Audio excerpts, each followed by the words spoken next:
আগরতলায় বাংলাদেশের সহকারী হাইকমিশনে হামলাসহ ভারতীয় আগ্রাসনের প্রতিবাদে আখাউড়া সীমান্তের দিকে লং মার্চ করছে বিএনপির ৩ সহযোগী সংগঠন। লং মার্চ পূর্ব নয়াপল্টনের সংক্ষিপ্ত সমাবেশে বিএনপির সিনিয়র যুগ্ম মহাসচিব রিজভী আহমেদ বলেন, ভারত গণতান্ত্রিক দেশ হয়েও চায় না বাংলাদেশ জনগণের কথায় চলুক। আরও জানাচ্ছেন হাসান মাহমুদ। নয়াপল্টন থেকে শুরু হয়ে আখাউড়া সীমান্তমুখী লং মার্চ এগিয়ে চলে কাঁচপুর, ভুলতা, গাউসিয়া হয়ে নরসিংদী সড়ক ধরে।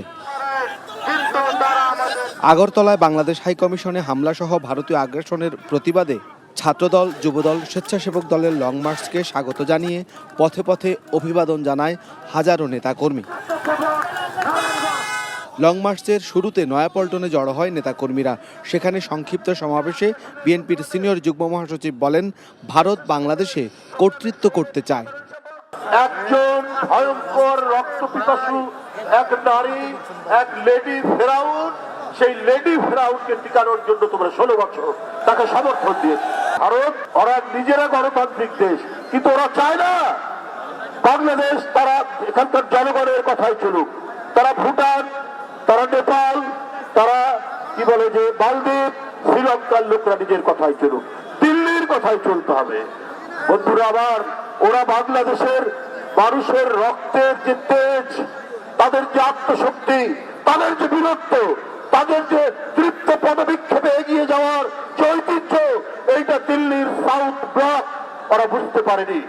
পথে পথে বিপুল সংখ্যক নেতাকর্মীর অভিবাদনের মধ্য দিয়ে ব্রাহ্মণবাড়িয়ার আখাউড়া আগরতলা সীমান্তের দিকে এগিয়ে যায় লং মার্চ।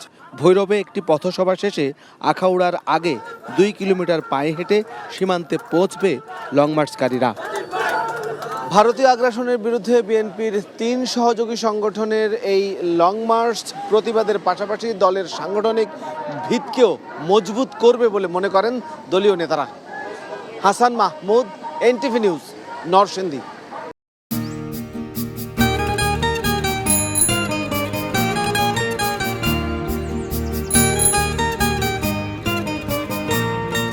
শুনেন, পুরুষ মানুষ তো এভাবে ভয় পেলে চলে না, মুখে সাহস রাখতে হয়। যা বলবেন সোজা সাপটা বলবেন।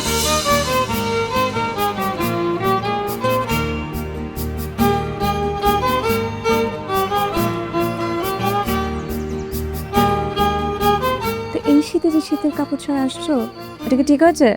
তোমাকে দেখার পর থেকে আমার জীবন থেকে শীত, গ্রীষ্ম, বর্ষা সব চলে গেছে, শুধুমাত্র তুমি আছো।